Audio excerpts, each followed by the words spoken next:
نحمده ونستعينه ونستغفره ونؤمن به ونتوكل عليه ونعوذ بالله من شرور أنفسنا ومن سيئات أعمالنا من يهده الله فلا مضل له ومن يضلل فلا هادي له أشهد أن لا إله إلا الله وحده لا شريك له وأشهد أن سيدنا ونبينا ومولانا محمدا عبده ورسوله صلى الله وسلم وبارك على نبينا محمد وعلى آله وصحبه وسلم تسليما كثيرا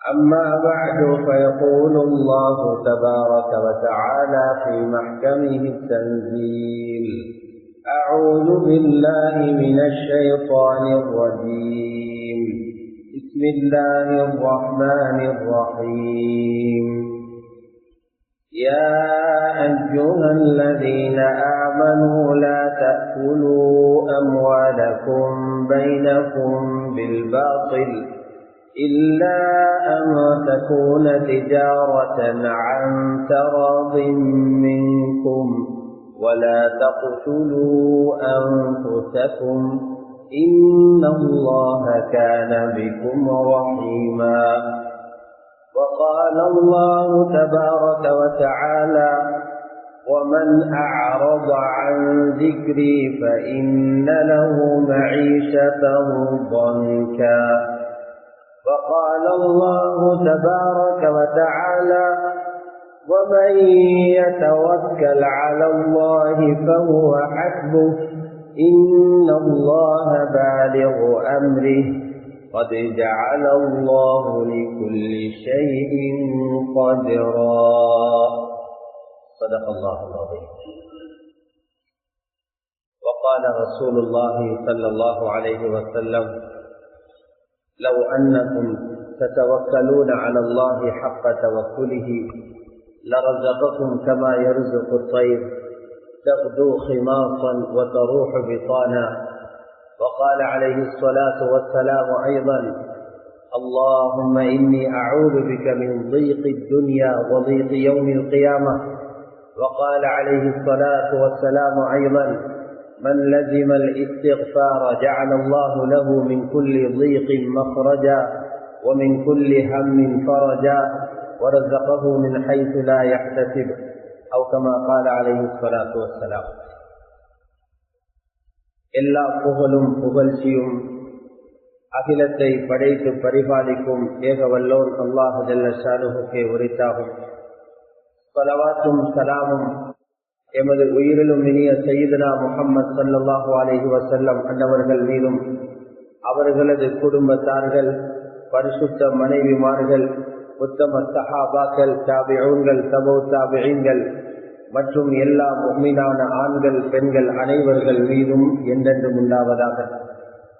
கண்ணியத்துக்குரிய அல்லாஹுடைய நல்லடியார்களே, அல்லாஹு சுப்ஹானஹு வ தஆலாவினால் ஏவப்பட்ட ஏவல்களை எடுத்து நடக்குமாறும் அவனால் விலக்கப்பட்ட எல்லா விதமான பாவங்களிலிருந்தும் விலகி தவிர்ந்து நடந்து கொள்ளுமாறும் தக்வாவை கொண்டு வசியத்தை செய்து கொள்கின்றேன். அல்லாஹுடைய நல்லடியார்களே,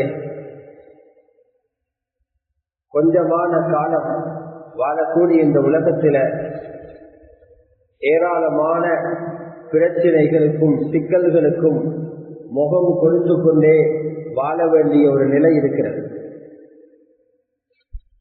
காலங்கள் போக போக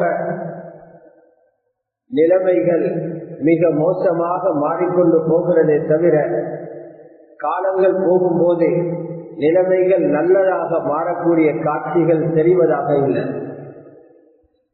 இது மேலான ரசூலுல்லாஹி ஸல்லல்லாஹு அலைஹி வஸல்லம் 1400 ஆண்டுகளுக்கு முன்னாலேயே மிக தெளிவாகவும் அழகாகவும் இந்த உம்மத்துக்கு அறிவித்து விட்டு போனார். அல்லாஹ்வுடைய தூதர் ஸல்லல்லாஹு அலைஹி வஸல்லம் மார்க்க விஷயங்களை மாத்திரம் மக்களுக்கு சொல்லிக் கொடுக்க வந்தவர்கள் அல்ல. அவர்களுடைய பேச்சுகளும் சிந்தனைகளும் வெறும் மஸ்ஜிதோடு மாத்திரம் சம்பந்தப்பட்டதல்ல. அல்லாஹ்வுடைய ரசூல் ஸல்லல்லாஹு அலைஹி வஸல்லம் இந்த உலகத்திலேயே அல்லாஹ் ஆக அறிந்தவர்களை போல துனியாவுடைய விஷயங்களையும் மிக தெளிவாக அறிந்து புரிந்துதான் வச்சிருந்தாங்க. மேலான நபியுல்லாஹி ஸல்லல்லாஹு அலைஹி வஸல்லம் இந்த உலகத்தை பார்த்து என்ன சொன்னாங்கன்றா, இப்னு மாஜா ஷரீஃபில் இடம்பெறக்கூடிய ஸஹீஹான ஹதீஸ் சொல்லுகிறது, மா ஃபி துன்யா இல்லா பலாஉ வ ஃபிதன். இந்த உலகத்துல இருக்குது சோதனைகள் மட்டும்தான் என்று சொன்னாங்க. இந்த துனியால நாங்க என்னென்னமோ இருக்குது என்று சொல்லிக் கொண்டிருக்கிறோம். உருவங்களை பார்த்து, வஸ்துக்களுடைய பருமனை பார்த்து, அதிலுள்ள நிறங்களை பார்த்து, அழகை பார்த்து உலகத்தில் என்னமோ இருக்குது என்று உலகம் சொல்லிக் கொண்டிருக்குது. அது அடைவதற்காக இரவு பகலாக ஒவ்வொரு மனிதனும் தன்னிடத்தில் உள்ள ஆற்றல்களை மிக கூடிய அளவு பயன்படுத்தி அதை அடைவதற்கு முயற்சி செஞ்சு கொண்டிருக்கிறார். ஆனால் ஹஜ்ரத் ஸல்லல்லாஹு அலைஹி வஸல்லம் சொல்றாங்க, துனியால இருக்குது சோதனைகள் மட்டும்தான் என்று சொன்னாங்க. அந்த சோதனைகள் எப்படி? நல்லவர்களுக்கு சோதனை அவர்களுடைய பதவிகளை அந்தஸ்துகளை உயர்த்துவதற்காக. அதற்குத்தான் பலா இபத்திலான வார்த்தை பாதிக்கப்படுது. பாவிகளுக்கும் அல்லாஹ் யாரோடு விருப்பம் இல்லையோ அந்த மனிதர்களுக்கும் வரக்கூடிய சோதனை அவர்களை தண்டிப்பதற்காக, அவர்களை அழிப்பதற்காக அல்லாஹ் ஏற்படுத்துகிறார். அதற்கு பெயர் ஃபித்னாவாகும். அல்லாஹ்வுடைய நல்லடியார்களே, ரசூலுல்லாஹ்வுடைய இந்த பேச்சு எவ்வளவு நிதர்சனமானது, உண்மையானது என்பதை இன்றைக்கு கண்கூடாக பார்த்து கொண்டிருக்கிறோம். வாழ்க்கையில எவ்வளவு பெரிய நெருக்கடிகளை எல்லா தரத்தில் உள்ளவர்களும் கண்டுகொண்டுதான் இருக்கிறார். காலமும் நெருங்கி கொண்டு போகிறது. காலத்தில் உள்ள பறக்கத்தும் உயர்த்தப்பட்டு கொண்டிருக்கிறது. முந்தின காலங்களில ஒரு நாளையில செய்த வேலையை இந்த காலத்தில ஒரு வாரத்தில் செய்ய வேண்டியிருக்கிறது. முந்தின காலங்களில ஒரு வாரத்தில் செய்து முடிந்த வேலைகளை இந்த காலத்தில ஒரு மாதம் போனாலும் செய்து முடிக்கலாம் இருக்கிறது. காலங்கள் அப்படி நெருக்கடியாகிக் கொண்டே இருக்கிறது. காலங்கள் நெருக்கடியாகிக் கொண்டே இருக்கிறது. காலங்கள் வேகமாக போய்கொண்டே இருக்கிறது. இது போலதான் ரிஸ்கில உள்ள நெருக்கடி, வாழ்க்கை செலவுகள் வரக்கூடிய நெருக்கடி, சொல்லி முடிக்க முடியாத நெருக்கடிகள். முந்தின காலங்கள்ல ஒரு வீட்டில ஒரு ஆள் சம்பாதிப்பாரு, ஒரு தகப்பன் சம்பாதிப்பார். அந்த வீட்டில் இருக்கக்கூடிய 8-10 பேர்கள் அந்த ஒருவருடைய சம்பாத்தியத்தால அழகாக சாப்பிட்டு குடித்து பிள்ளைகள் கல்வி தேவைகளை பூர்த்தி செய்து அவர்களுடைய உடைகள தேவைகளை பூர்த்தி செய்து அழகாக பூமியில வாழ்ந்து கொண்டிருந்தார். இன்னைக்கு ஒவ்வொரு குடும்பங்களை எடுத்து பார்த்தா அந்த வீட்டில் இருக்கிறது 3 பேர் 4 பேர், கணவனும் மனைவியும் ஒரு பிள்ளை அல்லது 2 பிள்ளை அல்லது 3 பிள்ளையோட இருக்கிறாங்க. கணவனும் சம்பாதிக்கிறார், மனைவியும் சம்பாதிக்கிறார், பிள்ளைகளும் சம்பாதிக்கிறாங்க. மாதத்தின முடிவில பார்த்தா மொத்தத்தில கடனில தான் முடிஞ்சிருக்கிறது. அன்றாட தேவைகளை கூட பூர்த்தி செய்யக்கூடிய அமைப்புல இல்ல. அன்றாட தேவைகளை கூட, உணவு தேவைகள்ல கூட நிறைய வீடுகளுக்குள்ள பிரச்சனை, மின்சாரத்துல பிரச்சனை, தண்ணீர்ல பிரச்சனை, பால்மாவில பிரச்சனை, பொருள்களை வாங்குறதுல பிரச்சனை. அடிப்படையான தேவைகளான ஒரு கட்டடத்தை கட்டுறதை நினைச்சு கூட பார்க்க இல்லாத ஒரு நிலைமை. திருமண வைபவங்களை ஏற்பாடு செய்வது பாரிய ஒரு சுமை. இப்படியாக ரிசுக்குடைய பிரச்சனை ஒரு பக்கத்திலே. அடுத்த பக்கம் பிள்ளைகள் இருக்கக்கூடிய அந்த பரக்கத்தும் உயர்த்தப்பட்டது என்றுதான் சொல்ல வேண்டும். முந்தின காலங்கள்ல ஒரு வீட்டில நிறைய பேர் சந்தோஷமாக வாழ்ந்தாங்க. ஒரு வீடுதான் இருக்கும், அதுல இருப்பாங்க 30 பேர் 40 பேர் அல்லது குறைஞ்சது 10-15 பேர் இருப்பாங்க. இப்புள்ள அதே வீட்டை எடுத்து பார்த்தா சில வீடுகளுக்கு சோதனை எப்படி என்றா, பெரிய வீடு 2 பேர் அந்த வீட்டுக்குள் இருக்கிறாங்க. வாப்ப மட்டும் இருக்கிறார், பார்க்க பிள்ளைகள் இல்ல, உம்மை மட்டும் இருக்கிறார், அந்த பிள்ளை உம்மாவை பார்க்கறதுக்கு பிள்ளைகள் இல்ல. இது உலகத்தில சும்மா வரக்கூடிய ஒன்றல்ல, பிள்ளைகள்ல இருக்கிற பரக்கத்தை அல்லாஹ் தூக்கினதனுடைய உயர்த்தினதனுடைய பிரதிபலிப்பு தான் இது. மொத்தத்தில வாழ்க்கையை நெருக்கடியோடு ஓட்டிக் கொண்டிருக்கிறோம். அல்லாஹ்வுடைய நல்லடியார்களே, கொஞ்சமான காலம் இந்த உலகத்துல வாழ வந்த நாங்க இவ்வளவு பெரிய நெருக்கடிகளுக்கு ஏன் முகம் கொடுத்துக் கொண்டிருக்கிறோம்? இது எதனால ஏற்பட்டுச்சு? இதை நீக்கிறதுக்குள்ள வழிகள் என்ன? எங்கட நாட்டில மட்டுமல்ல, உலகத்திலேயே பிரச்சனை தான். எந்த நாட்டில் உள்ளவர்களோட பேசினாலும் விலை உயர்வு வானத்தை முட்டுது. பெரிய பெரிய வளர்ச்சி அடைந்த நாடுகள்ல 40% 50% பொருள்களுடைய விலை உயர்த்திருக்கிறார். ஒரு தொழில் செய்தவர் 2 தொழில் செய்தார், பகலையில மாத்திரம் தொழில் செய்தவர் இரவையிலையும் தொழிலுக்கு போறார். எல்லா நாடுகளிலையும் போராட்டங்களோட கஷ்டங்களோட வாழ்க்கையை ஓட்டிக் கொண்டிருக்கிறார். அல்லாஹ்வுடைய நல்லடியார்களே, இந்த இப்படியான பிரச்சனைகளுக்கு தீர்வை யாருடையோ கையில நாங்க கொடுக்க இயலாது. யாரோ செஞ்சு முடிப்பாங்க என்று பார்த்து கொண்டிருந்தா யாரோ பார்த்து கொண்டிருந்தது போல இருக்கும். காகம் நாய பார்த்து கொண்டிருந்தாமே அது போல இருக்கும். பிரச்சனை முடியாது, நாளுக்கு நாள் பிரச்சனை தீர்ந்து கொண்டிருக்கும், பிரச்சனை நீண்டு கொண்டிருக்கும், பிரச்சனை வளர்ந்து கொண்டிருக்கும். நாங்க நினைக்கிறோம் அவங்க பிரச்சனைகளை விளங்கிட்டாங்க, அவங்கள கையில அவங்கள படிப்பில இந்த பிரச்சனைகளுக்கு தீர்வு இருக்குது என்று நினைக்கிறோம். சத்தியமாக அவங்கள கையில இல்லையே இல்லை, அழிவத்தான் கையில வச்சிருக்கிறார்.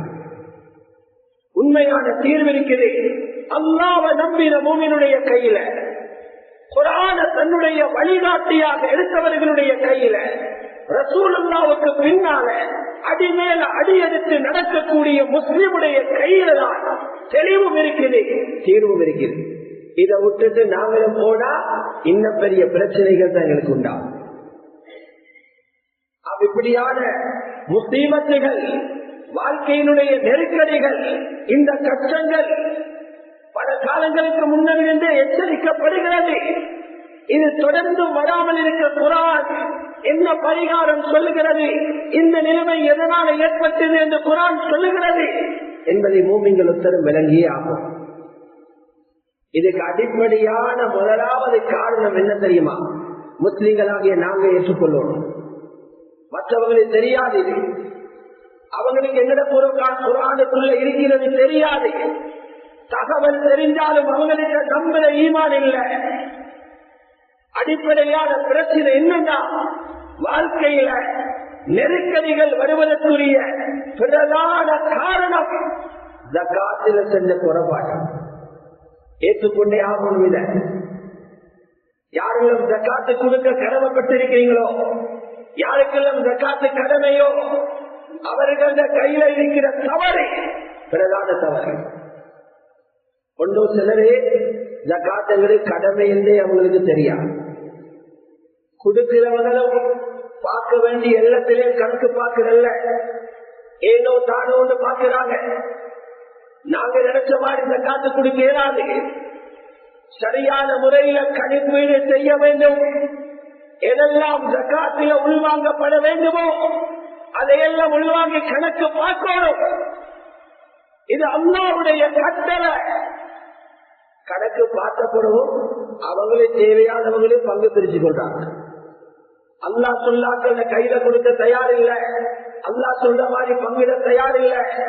அவங்களுக்கு அவங்க யாரின் மீது கடமைப்பட்டு இருக்கிறாங்களோ, யாரோட முகப்பத்தோ அவங்கள கையில பொத்திட்டு சும்மா இருக்கிறாங்க. இது மிகப்பெரிய அநியாயம். செல்வத்தை அழிக்கிற வேலை, செல்வத்தை அழிக்கிற வேலை ஒன்றோ நாங்க பார்த்து கொண்டிருக்க எங்கட செல்வம் அழியும், அல்லது எங்கட பிள்ளைகள கையில போகாது. ரெண்டில் ஒன்று நடக்கத்தான் போகுது.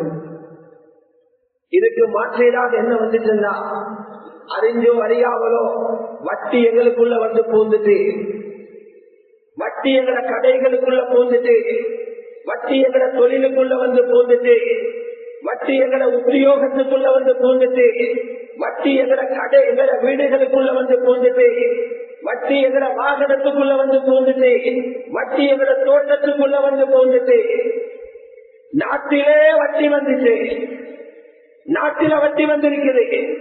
எங்க பரக்கத் வரும்? எங்க பரக்கத் வரும்?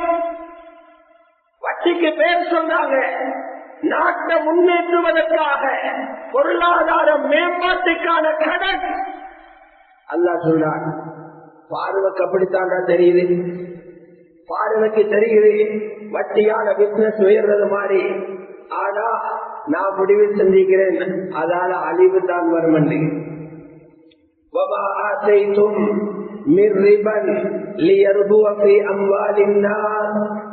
மக்களுடைய பொருளாதாரம் வளருவதற்காக நீங்க கொடுக்கிற வட்டி இருக்கிறே, புதிய புதிய பேருகளை வச்சு பாஸ் பண்ணி கொண்டிருங்க, ஓடி பிடி என்ற பேருகளை போட்டு பாஸ் பண்ணி கொண்டிருங்க.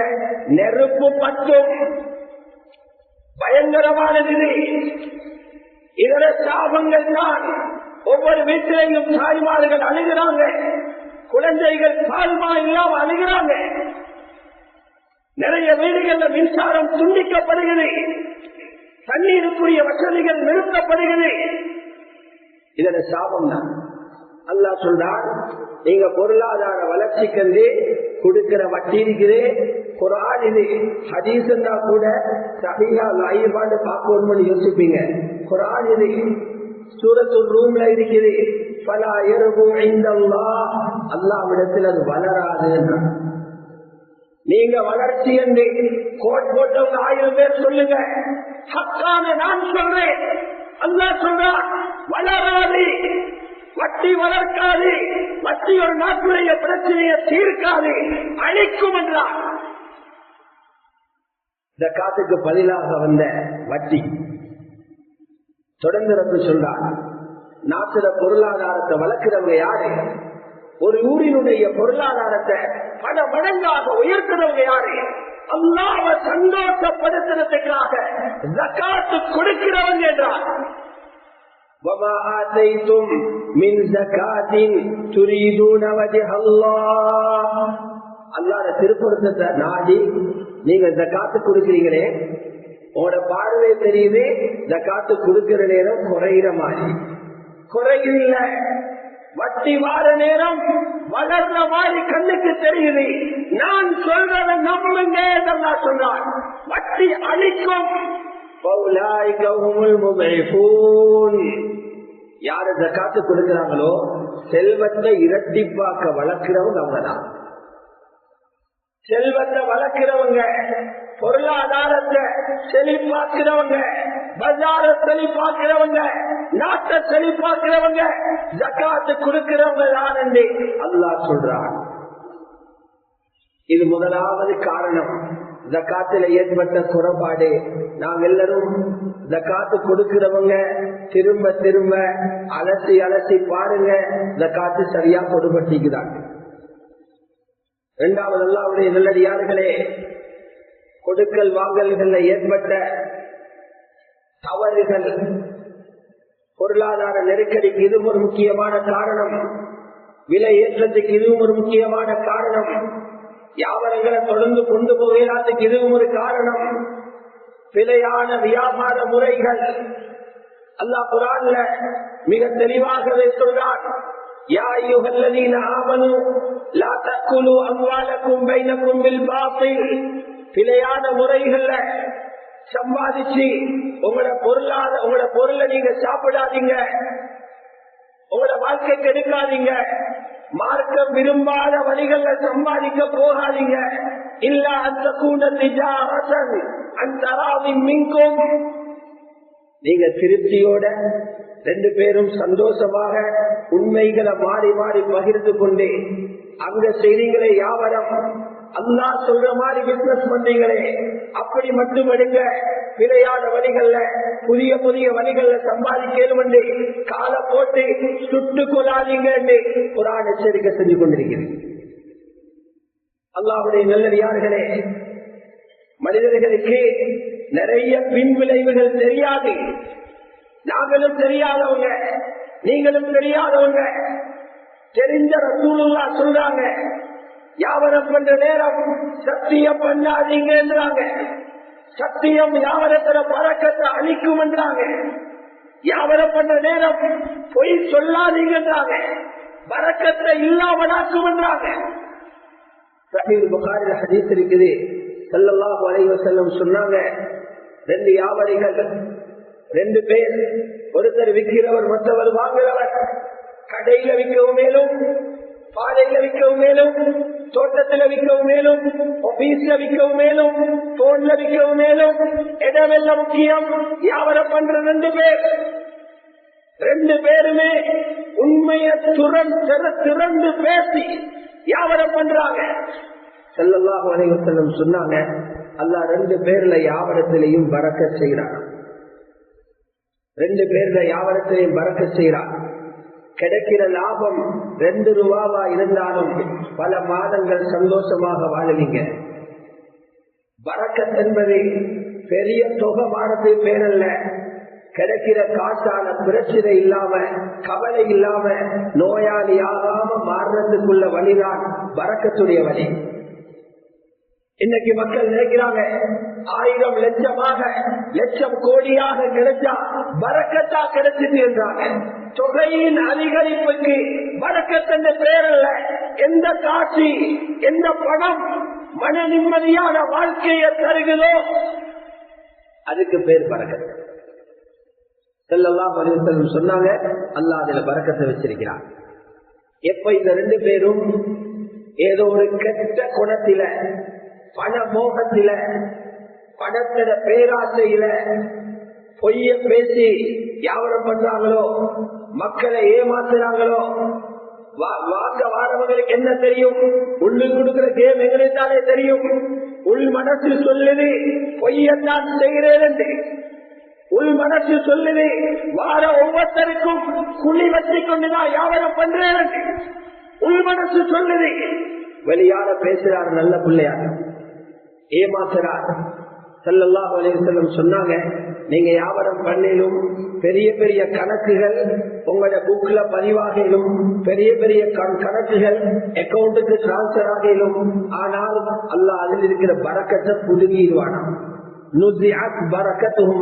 2 பேரும் பொய்ய ஏமாற்றத்தை செஞ்சிருந்தா 2 பேரிடத்திலே புடுங்கிடுவான். ஒருத்தர் பொய் செஞ்சிருந்தா, யாரு பொய் செஞ்சாரோ அவருடைய பரக்கத் பறிக்கப்படும் என்றாங்க ஸல்லல்லாஹு அலைஹி வஸல்லம். புகாரியில் இடம்பெறுகிறது. பரக்கத் பறிக்கப்பட்ட என்னாகும்? சொல்றது தவறாக இருந்தா செக் பண்ணி பாருங்க. பொய் சொல்லி வியாபாரம் பண்ணி அந்த காசால கிடைக்கிற லாபம் உங்களை என்ன செய்யுது பாருங்க. அதை கொண்டு வைத்து வீட்டில போட்டா மனைவியோட பிரச்சனை அன்றைக்கே விளங்கும், சுட சுட வெடிக்கும். அதை போட்டா உள்ளவர்கள் பக்கு அங்க சொன்னாங்க, பள்ளிக்கூடத்துல சொன்னாங்க, ஏறு இல்ல புள்ளைக்கு. வாப்ப நினைக்கிறாரு புள்ளையிட குறைபாடு, பொய்ய சொல்லி ஏமாத்தி குடிச்சியே அப்பாவி புள்ளையிட கல்வி, அறிவு, ஞானம், அவட மரண சக்தி எல்லாம் கீழே போயிட்டு அந்த காசை கொண்டு வந்து பொது நிறுவனம் ஒன்றுக்கு கொடுத்தா அதுக்குள்ள பிரச்சனை, பள்ளியில கொண்டு வந்து போட்டா பள்ளிக்குள்ள பிரச்சனை, மதரசால போட்டா மதரசாக்குள்ள பிரச்சனை, ஸ்கூல்ல போட்டா ஸ்கூலுக்குள்ள பிரச்சனை. கொண்டு போட்டிருக்கிறது காசு அல்ல, நீ கொண்டு போட்டிருக்கிறது முசீபத்தை. பரக்கத் பறிக்கப்பட்டது முசீபத்தான். அல்லாஹ்வுடைய நல்லடியார்களே, ஆகவே இந்த வழிகளை எங்களில இருக்கிற பிழைய நாங்க யோசிச்சு அதுக்குரிய சரியான வழிகளை தேடுவோம் என்றா அல்லாஹ் பரக்கத்துடைய கதவுகளை திறக்க காத்திருக்கிறார். ஆகவே நிறைய விஷயங்கள் இருக்கிறது. 3வது பகுதி இருக்கிறது. வியாபாரிகளோட மட்டுமல்ல, ஜினா, விபச்சாரம் முசீபத்தின் ஒரு பொல்லாத கதவு. யாரெல்லாம் தனக்கு மஹரம் இல்லாத அந்நிய பெண்ணுகளை தொட்டிருக்கிறீங்களோ, அந்நிய பெண்களோட தவறான தொடர்புகளை வச்சிருக்கிறீங்களோ, பயந்துக்கோங்க. வறுமை பிடிக்காமடாது, வறுமை பிடிக்காமடாது. அஸ்மா ரலியல்லாஹு அன்ஹா சொல்றாங்க, கஅப் என்று ஒரு நபர் இருந்தார், கஅப் என்று நினைக்கிறேன். அவர் வயசாலியாக வைத்து மக்காவில் ஒரு இடத்தில் நின்று கொண்டு சத்தமா சொன்னாராம், யா மாஷர குறைசிகளே, விபச்சாரம் மட்டும் செஞ்சிடாதீங்க, விபச்சாரம் வறுமையை கொண்டு வந்து சேர்த்துமண்டா. விபச்சாரம் ஆளை இல்லாமல் ஆக்கிடும். இன்னைக்கு நாளைக்கு கையில கொஞ்சம் காட்சி புலங்கேலும் எந்த நிமிஷத்துல பறிப்போம் என்று தெரியாது. தினா ஒரு பயங்கரமான முசீபத்துடைய கதவாகும். யாரெல்லாம் முதல்ல ஈடுபட்டாங்களோ அல்லாஹ்விடத்துல மன்னிப்பு கேளுங்க, முறையான தௌபா செய்யுங்க. ஹஜ்ஜு தான் நாட்டில இல்ல, ஹஜ்ஜு கொடுக்கிற முறை ஒன்று இல்ல, ஹஜ்ஜு இல்லை என்று சொல்லி தைரியமா போயலாம், அல்லாஹ் பிடிச்சிருவானோன்னு பயந்து கொண்டிருங்க. சக்கராத்துல கலிமாவை பறிச்சிருவானோன்னு பயந்து கொண்டிருங்க. அவளும் இல்லாத பாவம். அல்லாஹ் சொல்ல தினா செய்யவானும் என்று சொன்னான், கிட்டவும் பேசிடவானும் என்றான். பொல்லாத வேலையை சொல்லினான், கிட்டவும் போவானும் என்றான். மிக மோசமான வேலை அது. இன்னமும் யாரு தினாவை ஒரு மருந்தாக இருக்கிறாங்களோ, ஒரே இன்பம் அதிலதான் இருக்குதுன்னு நினைக்கிறாங்களோ, மிக மோசமான பாதையோடு எடுத்திருக்கிறாங்க. ஆக மோசமான பாதையாக அது மாறிவிட்டது என்று அல்லாஹ் சுப்ஹானஹு வ தஆலா குர்ஆன்ல சொல்லியிருக்கிறான். அல்லாஹ்வுடைய நல்லடியார்களே, இன்னும் பலவிதமான பாவங்கள் சமூகத்தில் இருக்குது. இந்த வறுமையை நெருக்கடியை கொண்டு வர குர்ஆன்ல மொத்தமாக ரப்பு சொல்லிட்டான். யாரு எங்கட மார்க்கத்தை புறக்கணிச்சுட்டு அவங்கள அறிவில நம்பிக்கை கொண்டு அவங்கள திறமையில நம்பிக்கை கொண்டு எனக்கு ஓடியாடி தேடிக்கொள்ளும் உலகத்தில் எப்படி சரி தலையை நிமிர்ந்து வாழிக்கொள்ளையில் வந்து தீனுக்கு உதஞ்சிட்டு மார்க்கத்தை புதமுருகில முதுகுக்கு பின்னால தூக்கி எரிஞ்சு விட்டு யார் உலகத்தில் வாழ நினைக்கிறார்களோ அல்லாஹ் சொல்ற வாழ விடமாட்டேன், நெருக்கடியை கொடுத்து கொண்டே இருப்பேன். எங்களை குர்ஆன யாரு புறக்கணிச்சு வாழ்றாங்களோ, குர்ஆன புறக்கணிக்கிறது என்ன? குர்ஆன புறக்கணிக்கிறா இந்த முஸ்ஹப 30 ஜுஸை தூக்கி ஆற்றில போடுறதல்ல, அத காலால மிதிக்கிறதல்ல, அத பற்ற வைக்கிறதல்ல, அதில சொன்ன கட்டளைகளை கணக்கெடுக்காம வாழ்றது, அதில வந்திருக்கிற அல்லாஹ்வுடைய ஓடர்களை புறம் தள்ளி வாழ்றது, அதுதான் குர்ஆன புறக்கணிக்கும் செயல். அல்லாஹ் சொல்றான், அவங்களுக்கு நெருக்கடியான வாழ்க்கை இருக்குதான், அவங்களுக்கு நெருக்கடியான வாழ்க்கை இருக்குது என்று குர்ஆன் சொல்றது. அல்லாஹ்வுடைய நல்லடியார்களே, ஆகவே இந்த நிலைமையை சமாளிக்கிறதுக்கு எங்களுக்கு முன்னால இருக்கிற வழி முன்பு சொல்லப்பட்ட அந்த 4 விஷயங்களையும் யாருக்கு தவறுகள் நடந்திருக்கிறோ அவசரமாக அதிலிருந்து அல்லாஹ்விடத்துல தௌபா செய்யுங்க. அவசரமாக அல்லாஹ்விடத்துல தௌபா செய்யுங்க. பிழையான முறையில வியாபாரம் செய்யறவங்க, ஷரியத்து அனுமதிக்காத முறையில பஜார்ல பொருள்களை கொண்டு வந்து விற்பனை செய்யறவங்க, தயவு செய்து அதை உடனடியாக விற்றுடுங்க. அதிலிருந்து தௌபா செய்யுங்க. அல்லாஹ் உங்களோட செல்வத்தில் பரக்கத் செய்வான். அடுத்த பகுதி இருக்குது என்னன்னா, இஸ்திக்பார அதிகப்படுத்தும். இஸ்திக்பார் அதிகப்படுத்திக் கொண்டே இருக்கும். அதுக்குரிய காலம் இது. இஸ்திக்பார் சக்தி வாய்ந்த ஒரு அமல். இஸ்திக்பார் சக்தி வாய்ந்த ஒரு அமல். ஹஜ்ரத் ஸல்லல்லாஹு அலைஹி வஸல்லம் சொன்னாங்க, இஸ்திக்பாருக்கு அல்லாஹ் எவ்வளவு பெரிய பலத்தை கொடுத்திருக்கிறான்னா, யாரு தொடர்ச்சியாக இஸ்திக்பார் செஞ்சு கொண்டே இருக்கிறாங்களோ, 100 செஞ்சுட்டு நிப்பட்டாதீங்க, 100 சொல்லிட்டு நிப்பட்டினாதீங்க, இஸ்திக்பார முடியுமான அளவு சொல்லுங்க. சஹாபாக்கள் சொல்றாங்க, நாங்க ரசூலுல்லாஹ்வை சந்திக்க போயிட்டு அவங்களோட மஜ்லிஸ்ல உட்காருவோம், அவங்களோட கதைச்சிட்டு எழும்புறதுக்கு இடையில ரப்பிக்ஃபிர்லி 100 தடவைக்கு மேல சொல்லிடுவாங்க. பாவம் இல்லாத ரசூலுல்லாஹ் சஹீஹான ஹதீஸ் இருக்குது. சஹாபாக்கள் சொல்றாங்க, நாங்க சந்திக்க போயிட்டு அந்த கதைச்சு கொண்டிருக்கிற நேரத்துல இடையில சந்தர்ப்பம் கிடைக்குது, அதுக்கடையில ரப்பிக்ஃபிர்லி, அல்லாஹ் என்ன மன்னிச்சிரு, அல்லாஹ் என்ன மன்னிச்சிரு, அல்லாஹ் என்ன மன்னிச்சிருவாங்க. இஸ்திக்பார் செஞ்சு கொண்டே இருங்க. 3 சக்திகளை அல்லாஹ் இஸ்திக்பார்ல வச்சிருக்கிறான். முதலாவது சக்தி, எல்லா நெருக்கடிகளையும் இஸ்திக்பார கொண்டு அல்லாஹ் நீக்குவான். எல்லா நெருக்கடிகள் இருந்தும் வெளியாக வழி ஏற்படுத்துவான். எல்லா நெருக்கடியும் தான் தெரியும் தானே. பிரச்சனை ஒன்று இருக்குது, எப்படித்தான் முடிக்கிறோம் தெரியா. கடன் ஒன்று இருக்குது, எப்படித்தான் தலையடிக்கிறோம் தெரியா. ஸல்லல்லாஹு அலைஹி வஸல்லம் சொன்னாங்க, மருந்து இஸ்திக்ஃபார் தான். முறையான முயற்சிகளையும் செய்யுங்க. அதை விட பெரிய வேலை உங்களுக்கு அல்லாஹ்வோட கனெக்ஷன் துண்டிக்கப்பட்டிருக்குது. லைன் இல்ல, ஓபாகி அல்லாஹ்வோட கனெக்ஷன் துண்டிக்கப்பட்டிருக்குது. இஸ்திக்ஃபாரால திரும்பவும் கனெக்ட் பண்ணேனும். ஏதோ பாவம் ரப்பு உங்களை பாக்கிரத்திலிருந்து தூரமாக்கி இருக்குது. ரப்பத பார்வையில் இருந்து நீங்க மறைஞ்சிருக்குது. இஸ்திக்ஃபார் செய்யுங்க. எந்த நெருக்கடியில் இருந்தும் அல்லாஹ் உங்களை நீக்குவான். இரண்டாவது சொன்னாங்க, வமின் குல்லி ஹம்மின் ஃபரஜா, எல்லா கவலைகளுக்கும் விடிவை ஏற்படுத்துவான். கவலை பல வழிகள்ல வரும். அது இல்லையே, இது இல்லையே, இருந்தது பறிப்பைத்துட்டே, இருந்தது இல்லாம ஆயிட்டே, அல்லாஹ் அதுக்கெல்லாம் விடிவை ஏற்படுத்துவான். மூணாவது சொன்னாங்க, அவரை நினைச்சு பார்க்காத எண்ணாத வழிகளில் துனியாவுடைய தேவைகளை அவருக்கு பூர்த்தி செய்வார். எங்களுக்கு சம்பாதிக்க காட்சி வார வழி ஒரு 1000 தெரிஞ்சிருக்கும். அல்லாஹ் வச்சிருக்கிறது கோடிக்கணக்கான வழிகள். இஸ்திக்ஃபார் செய்யுங்க, கதவை திறந்துருவான் அல்லாஹ். இதனாலதான் மேலான ஸல்லல்லாஹு அலைஹி வஸல்லம் தஹஜ்ஜுதிலே ஸ்டார்ட் பண்ணிடுவாங்க. நெருக்கடிகள் வந்துடப்படாத அந்த கவலை அவங்களுக்கு அப்போவே இருந்துச்சு. அல்லாஹ் ரசூல் தஹஜ்ஜுது கிளம்பினே ஓதுகிற துஆக்கள் ஒன்றுதான், அல்லாஹும்ம இன்னி அஊது பிக் மின் ضيق الدنيا وضيق يوم القيامة. யா அல்லாஹ், உலகத்திலேயும் நெருக்கடிகள் வந்துடாம பாதுகாப்பு தருகிறேன், ஆகிரத்துடைய நெருக்கடியில் இருந்தும் பாதுகாப்பு தருகிறேன். தஹஜ்ஜுதில் ஓதுகிற துஆ. இந்த துஆக்களும் எல்லா வீட்டிலையும் வரணும். ஆண்களும் இந்த துஆக்களை கேட்கணும், பெண்களும் இந்த துஆக்களை கேட்கணும். நிறைய பேர் கடனாளிகள் துஆ ஓதணும். அல்லாஹும்ம க்ஃபினி பிஹலாலிக் அன் ஹராமிக். யா அல்லாஹ், ஹராத்தை கொண்டு போதுமாக்கு, ஹலாலை கொண்டு போதுமாக்கு, ஹராத்தை திரும்பியும் பார்க்க வச்சிடாதே. வாக்னினி பிஃபத்லிக அம்மன் சிவா. உன்னுடைய கருணையை கொண்டு உன்னல்லாதவர்களின் பக்கம் எங்களுக்கு தேவையை ஏற்படுத்திடாதே. எங்களை கவனத்தை நீயே பூர்த்தி செஞ்சு தந்தது என்று கேட்டான். எல்லா தேவைகளும் பூர்த்தியாகும்.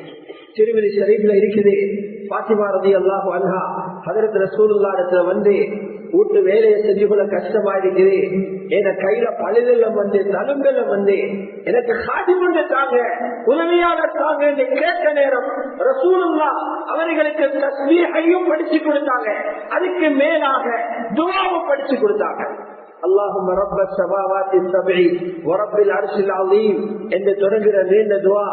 அல்லாஹ்வை புகழ்ந்துட்டு அதுல கடைசி கேட்கிறாங்க, யா அல்லாஹ், என் கடன்களையும் நீக்கிறே, வறுமை வந்துடாம பாதுகாத்தது என்று கேட்க சொன்னாங்க. அல்லாஹ் நெருங்கி அவங்களுடைய தேவைகளை பூர்த்தி செஞ்சு கொண்டாங்க. ஆக கண்ணியமான அல்லாஹ்வுடைய நல்லடியார்களே, இந்த அடிப்படையில இந்த உண்மைகள் குர்ஆன்ல ஹதீஸ்ல இருக்கக்கூடிய தீர்வுகள், பிரச்சனை வந்த வழிகள் இது, அதற்கான தீர்வுகள் இது, இவைகளை மனதில சுமந்து வீடுகளையும் போய் இந்த விஷயங்களை ஞாபகப்படுத்தி அல்லாஹ்விடத்துல நாங்க துஆ கேட்டுக்கொண்டே இருக்கணும், மன்னிப்பு கேட்டுக்கொண்டே இருக்கணும். இந்த உண்மையான வழிகளை செய்யாம வாட்ஸ்அப்லையும் அதிலையும் இதிலையும் அவன் இவன் செய்திகளை பரப்புறதால எங்கட எந்த விதமான பிரச்சனைகளும் தீர போறதும் இல்லை, எங்கட கவலைகள் அகல போறதும் இல்லை. அநியாயமாக நேரங்கள் கருதி போகுது, அநியாயமாக.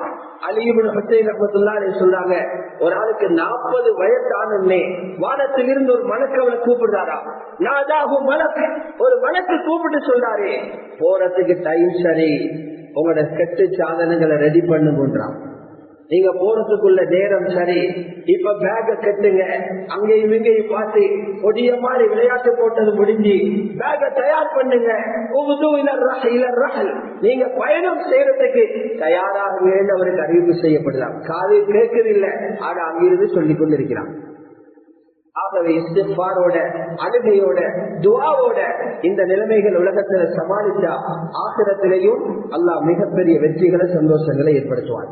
எல்லாம் வல்ல அல்லாஹ் சுப்ஹானஹு வ தஆலா எங்கள் அனைவர்களது பாவங்களையும் மன்னித்தருள்வானாக, கவலைகளை போக்குவானாக, கஷ்டங்களை நீக்குவானாக, வறுமையிலிருந்தும் நெருக்கடிகள் இருந்தும் பாதுகாத்தருள்வானாக. துனியாவுடைய நெருக்கடிகள் இருந்தும் பாதுகாப்பானாக.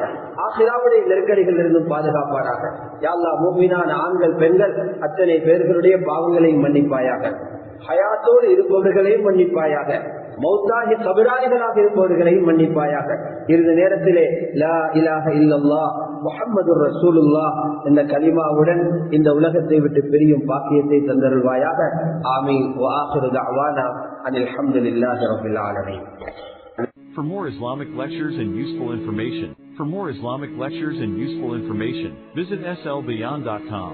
Visit slbeyond.com. For more Islamic lectures and useful information,